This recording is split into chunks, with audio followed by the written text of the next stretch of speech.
Tourne vers le monde numérique alors en plein essor, en éliminant ainsi les différents tests traditionnels qui ont toujours existé. Actuellement, on se trouve plongé dans les différents cyberplateformes du web et des réseaux sociaux que des millions d'utilisateurs se partagent entre eux. C'est pourquoi ils sont classés comme nuisibles à notre bien-être et notre santé mentale.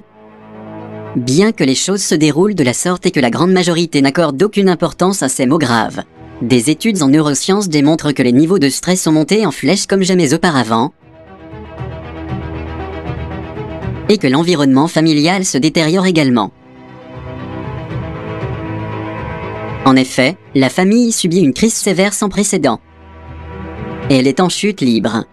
La vie familiale au sein des foyers a actuellement tendance à disparaître et il n'y a apparemment pas de solution pour y remédier.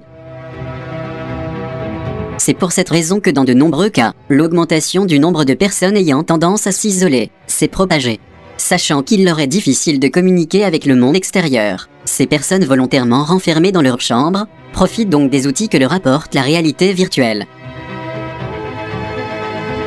Dans ce changement d'archétype social vers l'occidentalisation, on assiste à la chute inéluctable de l'ancienne architecture japonaise, qui a systématiquement disparu au fil du temps.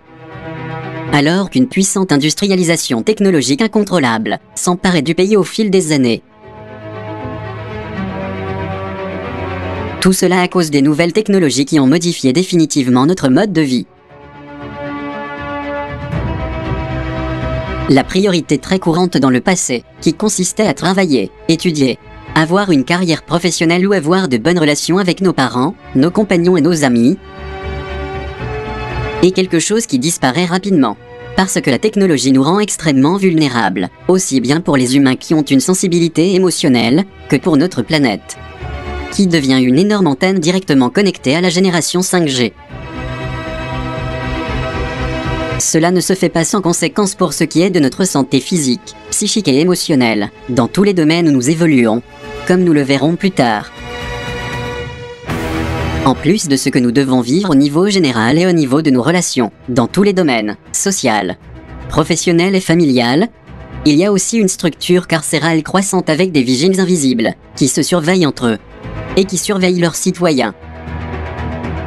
À l'intérieur de ce contrôle subtil et minutieux, se trouvent certains robots qui écoutent leurs maîtres en secret. On sait que dans de nombreux cas, concernés par cette intrusion dissimulée, les vigiles surveillent de près les personnes âgées, en utilisant un moniteur pour suivre tout ce qu'ils disent.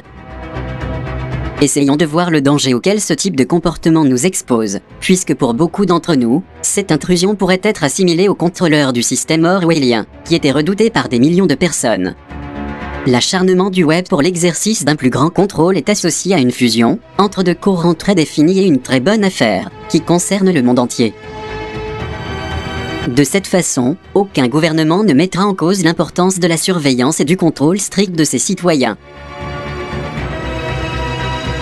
qui, dans une attitude de totale soumission, parlent abondamment de leurs activités, en les affichant ouvertement sur les réseaux sociaux, comme s'ils étaient de grandes célébrités. En fait, il faut dire que le contrôle de l'information sur le web n'est pas seulement une affaire des gouvernements, bien qu'ils fassent leur partie du travail. Mais il y a aussi beaucoup d'autres acteurs à l'œuvre dans le cyberdomaine, qui ne sont pas prêts d'abandonner. Les créateurs de la robotique se perfectionneront de jour en jour, jusqu'à ce qu'ils parviennent à leurs objectifs indicibles, qui consistent à automatiser complètement l'espèce humaine. On sait aussi que les objectifs visant la surveillance et le contrôle sont variés. Et de leur côté, les gouvernements veulent savoir tout ce que font les citoyens, parce qu'il est plus facile de les extorquer et de les intimider de mille façons. De leur côté, les grandes entreprises essaient aussi, comme toujours, de nous vendre les nouveaux produits, en rendant toutes ces créations irrésistibles pour les foules envieuses d'être à la dernière mode. Et nous clarifions que nous ne sommes pas en désaccord avec les différentes procédés de recherche, qui sont faites sur le web, à des fins totalement culturelles. Mais le problème délicat se trouve dans le mauvais usage que l'on en fait. Nous en parlons surtout à cause des graves dommages que le web cause à notre santé. Et tant qu'il y aura un manque de sensibilisation, les foules seront sujettes à d'énormes dommages, et même à des effets collatéraux comme nous le verrons plus tard. Nous devrions donc prendre de sérieuses précautions, car il s'agit d'un mal imparable que les gens par ignorance et une très grande dépendance sont incapables d'en mesurer les conséquences, qui représente vraiment un risque énorme pour la santé des personnes en général. Des études ont également confirmé qu'environ 90% des adolescents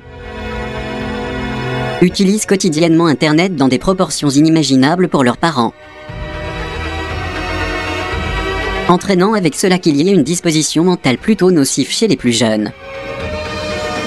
Les parents se trouvent donc dans une situation très délicate, et face à un défi difficile, qui est celui de contrôler l'accès de leurs enfants aux différentes sources d'informations, plutôt nuisibles que bénéfiques, car il s'avère que tout devient accessible par Internet. Ceci dit, on peut comprendre que le modèle classique que comprend la relation père-mère-enfant devient certainement obsolète. Si bien que ce sont les enfants qui expliquent à leurs parents comment utiliser les dispositifs technologiques et comment vivre dans les réseaux sociaux. La psychiatrie nous enseigne que le futur format pour accéder à la connaissance est simplement conçu à travers la musique, les films et même la danse. Le football qui génère ses propres circuits, les compétitions, tout ça se déroulant dans une atmosphère où la recrudescence de la pornographie est notoire.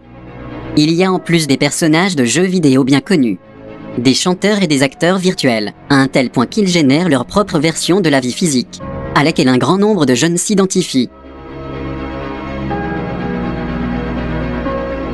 De plus en plus de Japonais personnalisent aussi leurs machines et donnent un nom à leurs robots, leur téléphone portable, leur lecteur de CD et leur Game Boy. Ils ont même une forte intimité ludique avec des objets inanimés en acrylique, en silicone, et avec des écrans pour qu'ils paraissent aussi naturels que possible. On peut se rendre compte ainsi que les appareils électroniques sont si essentiels à la vie japonaise qu'ils deviennent des membres virtuels de la famille. Beaucoup de personnes passent plus de temps avec les machines qu'avec leur famille. Et nous le voyons quand ils regardent leurs messages, écrivent des mails ou téléchargent leurs horoscopes. La tendance japonaise à anthropomorphiser les machines est également fondamentale dans le cadre de l'endoctrinement culturel, social et technologique. Les machines sont devenues le centre de l'industrie électronique et les meilleurs amis pour s'intégrer dans la société japonaise. Elles nous font oublier leur vraie nature qui est celle des robots qui n'ont rien d'humain. C'est le cas du célèbre chien robot Ebo, un animal de compagnie créé pour un usage domestique, que son créateur Sony lance actuellement après l'avoir amélioré. Et la chose la plus surprenante est qu'il a la capacité de reconnaître son propriétaire, ainsi que les commandes vocales. En fait, il est devenu presque un vrai chien. Il est également capable de voir, grâce à une caméra installée dans son museau, qui lui permet de reconnaître l'environnement, et avec cette information et son système d'intelligence artificielle, il apprend et crée sa propre personnalité.